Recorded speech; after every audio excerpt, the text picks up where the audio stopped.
These are Nebraska corn farmers. They work in acres, not hours, harvesting the energy and climate solutions the world needs.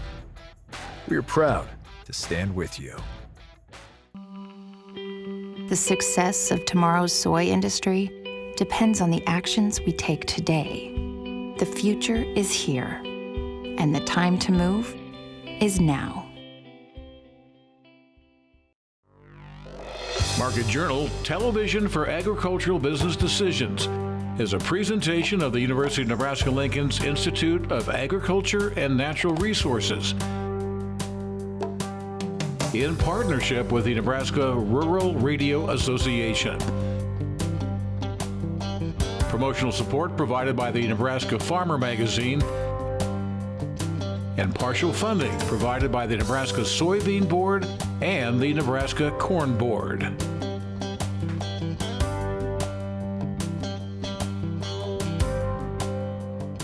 Well, hi everyone, I'm Bryce Duskett, and thank you very much for joining us today on Market Journal. As you can see, we are back in the studio after an exciting week last week at Husker Harvest Days. Coming up on today's show, we'll get to some additional coverage from that big event, including a visit from the Nebraska Governor.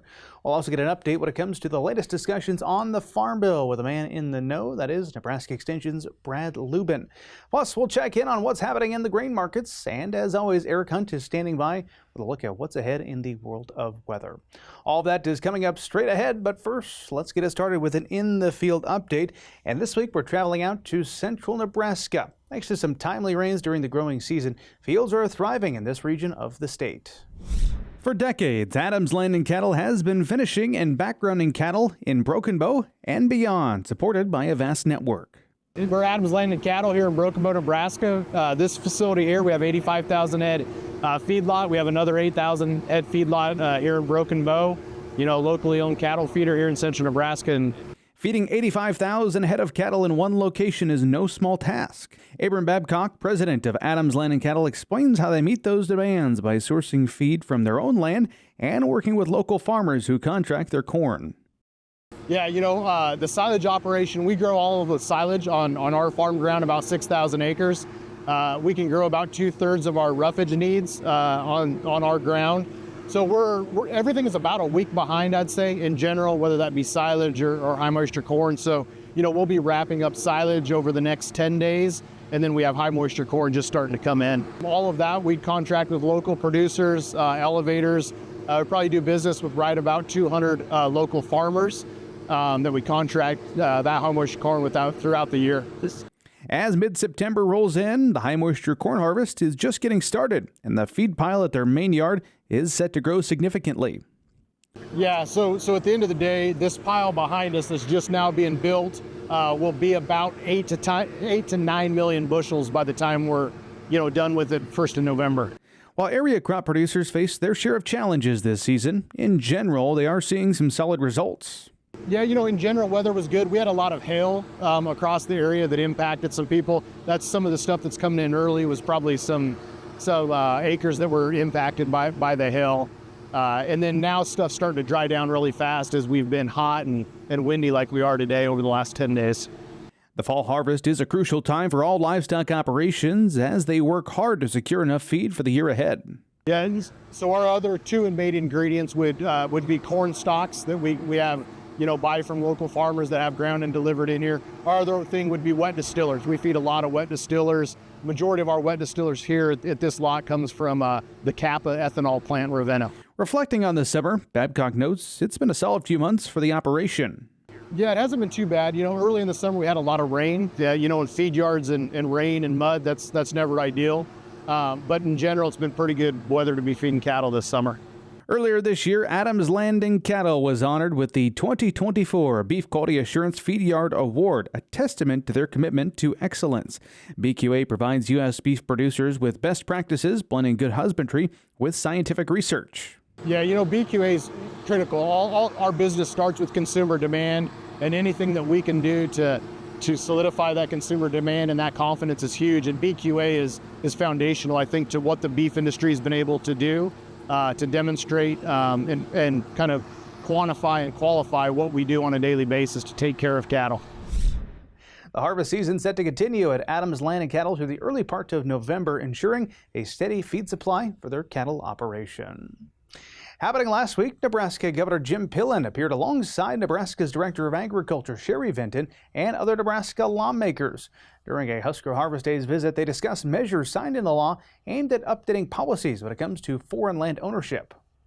On the anniversary of 9/11, Governor Pillen was joined by several Nebraska state senators to discuss a trio of bills aimed at placing significant protections for Nebraska from undue outside influence, which could result, he says, in disruptions to the state's economy and safety. During a ceremonial bill signing at Husker Harvest Days, the governor laid out the purpose and function of 3 separate legislative bills that aim to reduce ownership of agricultural land by foreign adversaries, as well as real estate located around military installations. We live in a different world. As your governor, I've been able to engage with General Cotton, who is a 4-star general that heads up at Offutt Air Force's Global Nuclear Strategic Deterrence. Offutt Air Force Base is the largest, most significant Air Force base on the planet. 55th Wing, we have reconnaissance flights going on every single day all around the planet. And then General Cotton's team, he's either in touch with the Secretary of Defense or the President of the United States almost on a daily basis because of what is going on in our world.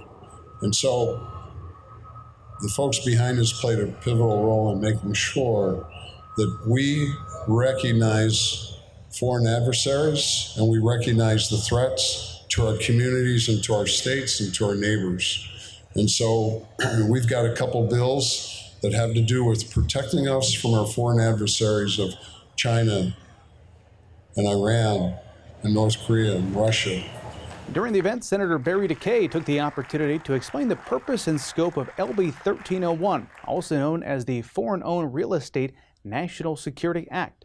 This aims to update prior language regarding foreign land ownership in the Cornhusker State.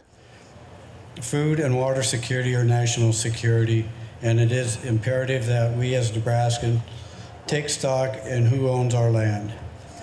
LB 1301 provides a framework for Nebraska to respond if there is a problematic land transaction involving federally designated foreign adversary in our state. In our bill, we were careful to limit who is impacted to A, foreign persons and entities of federal sanction list, and B, the government of the People's Republic of China, Iran, North Korea, Russia, Cuba, and the Maduro regime of Venezuela, as well as those who work on behalf of those governments. With reports of foreign entities buying up land in Nebraska being a primary concern, Senator Brian Hardin brought forth legislation this year aimed at ensuring land purchases are not used for nefarious purposes.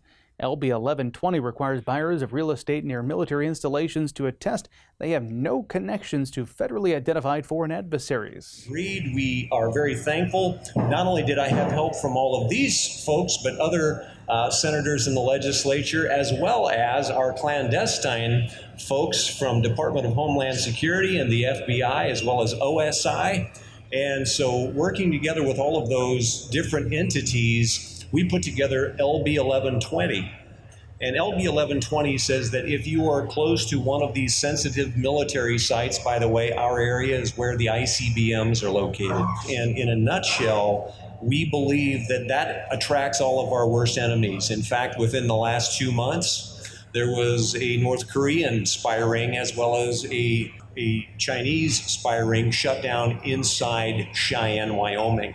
And so LB 1120 said, let's protect that process. Let's create a tripwire have you ever bought a gun? And if you go buy a gun and there's a really stupid question on there, do you intend to use this firearm in the commission of a felony? Doesn't that seem ridiculous? That's a tripwire. Because what it does is says, if you ever go out and do something felonious with that gun, you lied. And that's what LB 1120 established. I'll let some of my coworkers tell you about their bills. Thank you. If you'd like to learn more about these bills, you can visit our website. We post all the details there. It's marketjournal.unl.edu.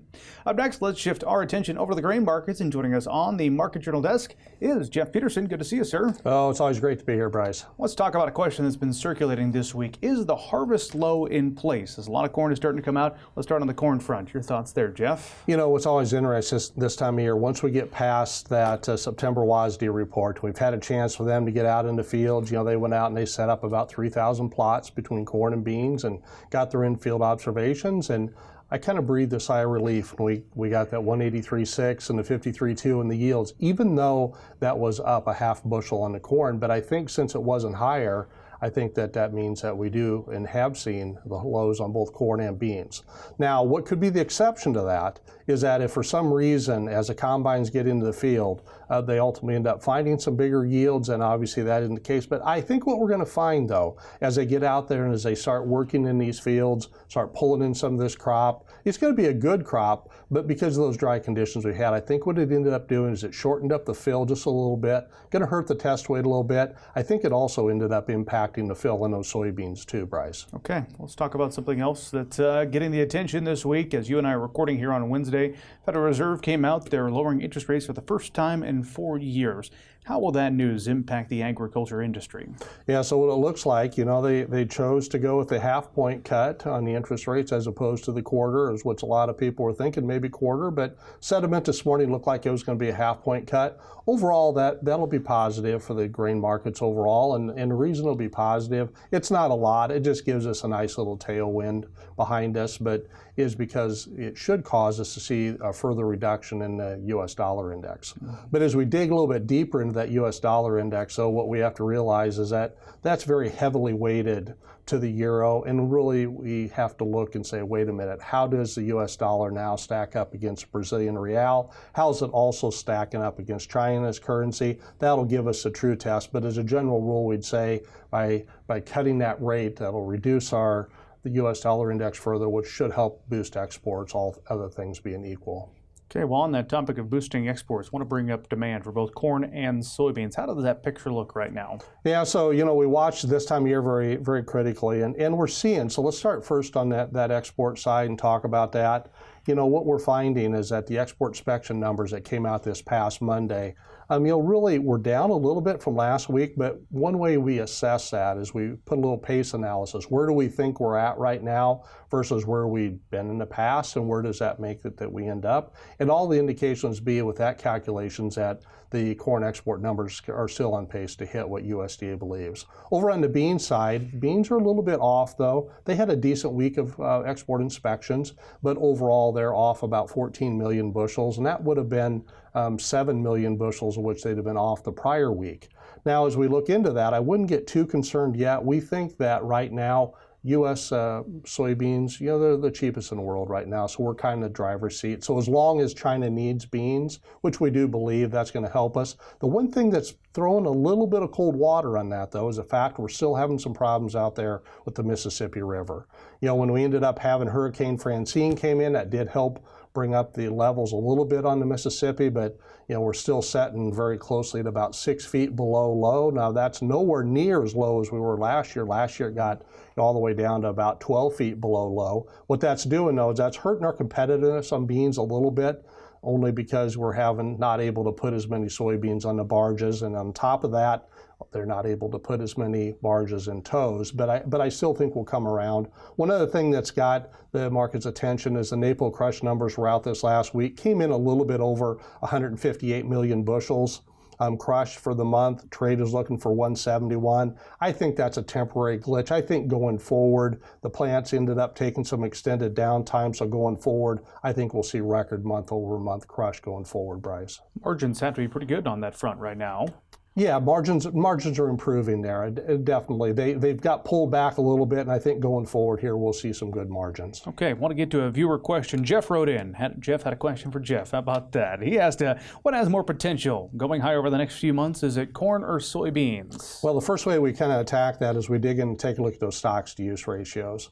And when we look at the stocks-to-use ratio on corn, we look at the stocks-to ratio on beans, our indication would be that I think we've got more potential over on the corn side. We just are going to have more beans around. And to give you an idea, our total supply here at harvest time compared to last year, we're going to have about 500 million bushel more soybeans around when we finish up harvesting a year ago. And that's going to kind of put a lid on the bean price. I mean, I still think we'll see the price for corn and beans work higher especially as we come out of harvest here, but it probably means that corn has the ability to go, up more than what the beans do. Depending where people are at in the state, harvest is underway. What kind of harvest marketing strategies are you offering to people right now? Yeah, so as we dig into that, the first thing I'd say is let's start first on corn. In some of the areas yet, some of these ethanol plants have some really good quick ship bids where they need that corn. As a result of that, if you've got a bid that's maybe 15, 20 cents better than what their posted number is for, say, like October delivery, I would go ahead and take that basis and just go on a basis contract. Or if you've got a hedge to arrive or something, you can just set the basis on that.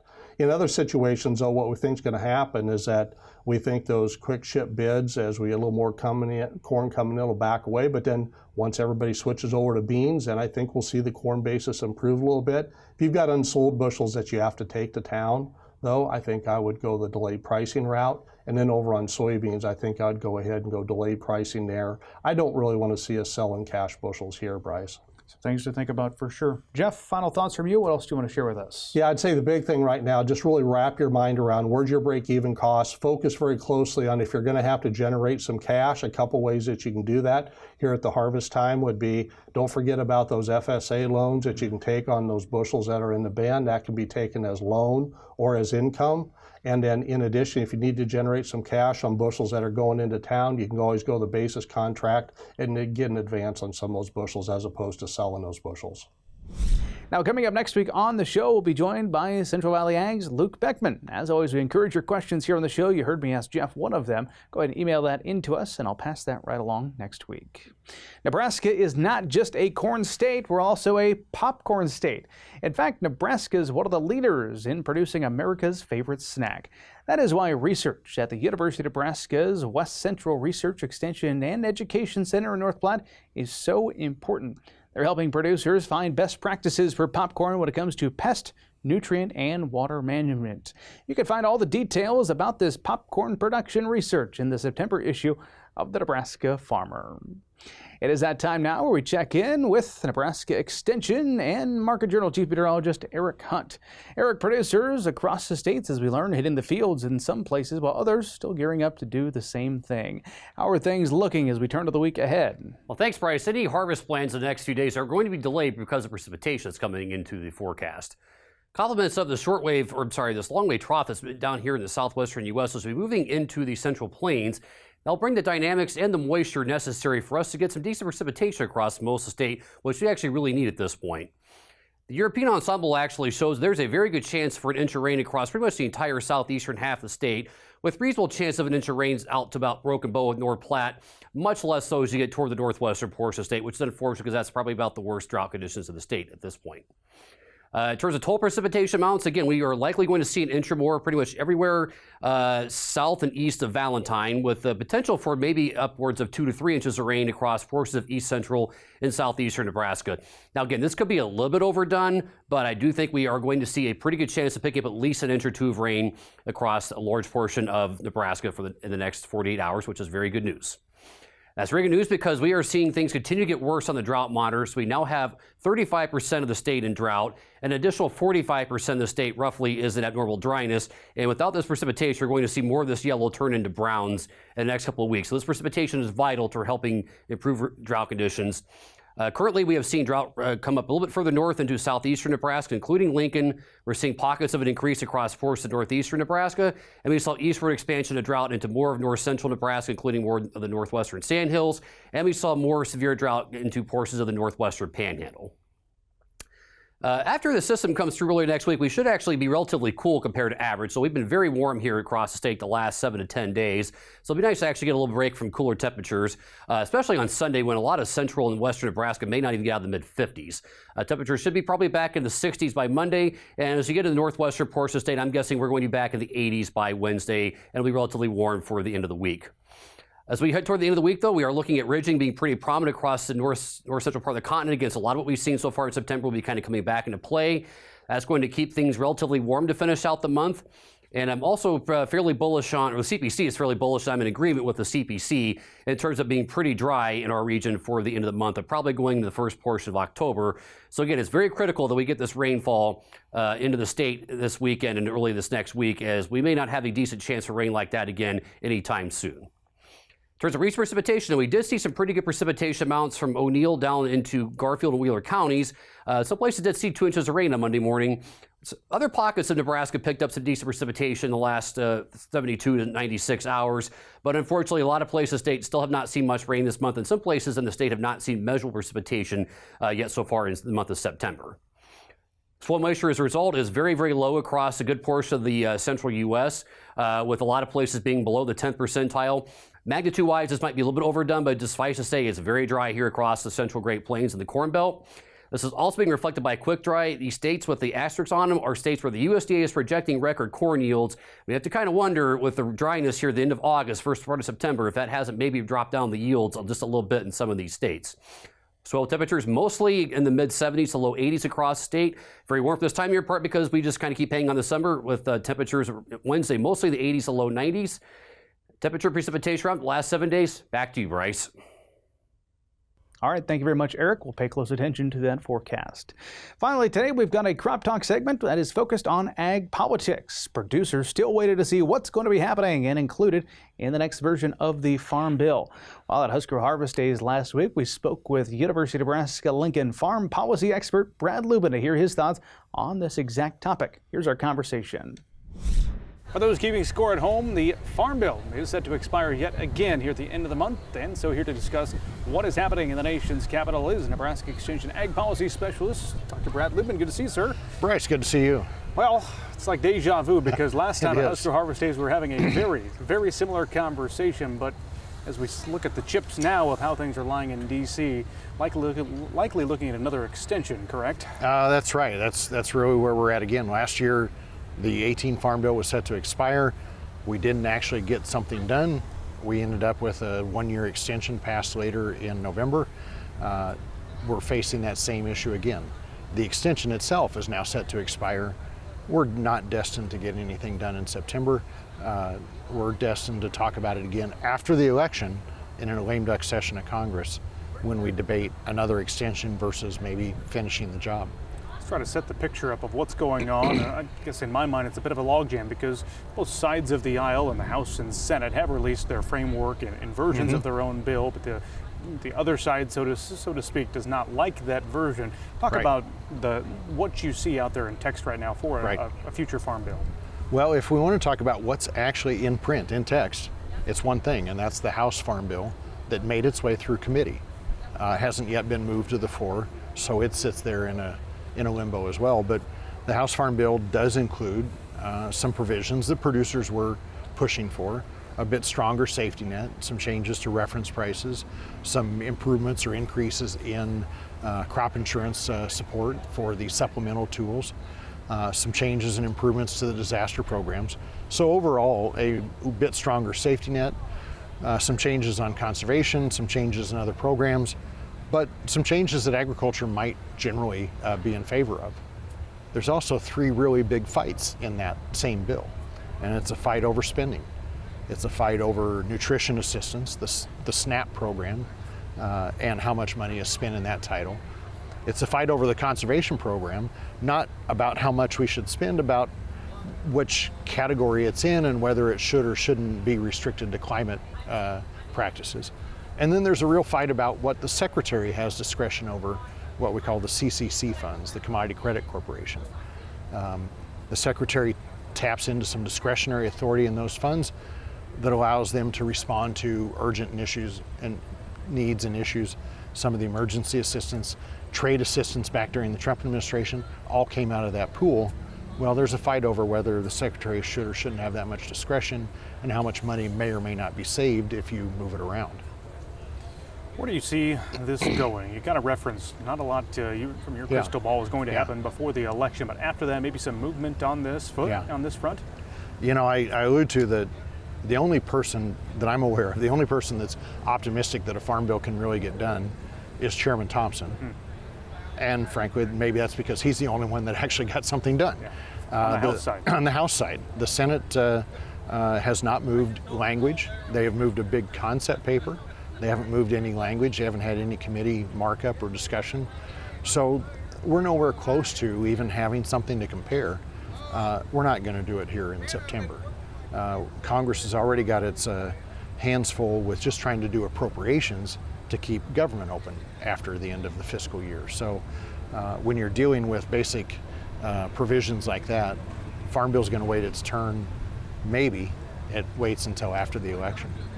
Well, different topics to throw your way in the ag policy space. First, back on the Farm Bill, there was a lot of discussion recently on social media because one of the ag groups was, it was made known that they were lobbying for certain new technologies, I'll call them, be included in the Farm Bill, and they kind of released a response saying, yeah, we're interested in what happens at the Farm Bill. That's not new. The ag industry spends a lot of money each year lobbying Congress to have certain things included. Can you speak a bit about that? Sure. Well, we recognize lots of groups, interest groups, organizations, lots of groups focus on Farm Bill legislation because it really is this big omnibus piece of legislation. It's not just the farm. There are commodity programs and crop insurance programs and disaster programs, and we might collectively think of them as the safety net. And production agriculture might be most interested in how that works. But there are also conservation programs, a title of its own, and you've got both what we could call conservation groups and environmental groups that care about how those dollars are spent. You've got the biggest single title of the Farm Bill is nutrition assistance, food support or food assistance. That's a food policy community. You've got rural development, you've got specialty crops, you've got livestock groups, you've got all kinds of groups that are interested. So it's not new that we care, that agriculture cares, or that they're fighting for legislation. It's a big bill, and there are many, many parts. In fact, we've done some rural poll research back a year ago in 2023, and even in rural Nebraska, most people report not being very familiar with how a farm bill works. And yet the majority of the same respondents generally favored the different parts of the bill. Now, if you'd like to learn more about how the Farm Bill continues to evolve and some additional advice in this topic space, we've included a link with several different Farm Bill educational publications that the university has published. You can find that along with this story over on the Market Journal homepage. That is going to do it for this week's show. As a quick reminder, if you missed one of our stories, be sure you're following us on our YouTube channel.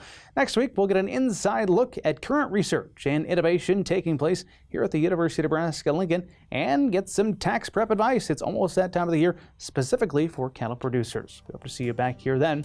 But until then, I'm Bryce Duskett, wishing you a safe and productive week. Join Market Journal online at marketjournal.unl.edu. You can also follow us on Twitter, Instagram, and Facebook. Promotional support is provided by the Nebraska Farmer Magazine. Market Journal is produced by the University of Nebraska-Lincoln's Institute of Agriculture and Natural Resources.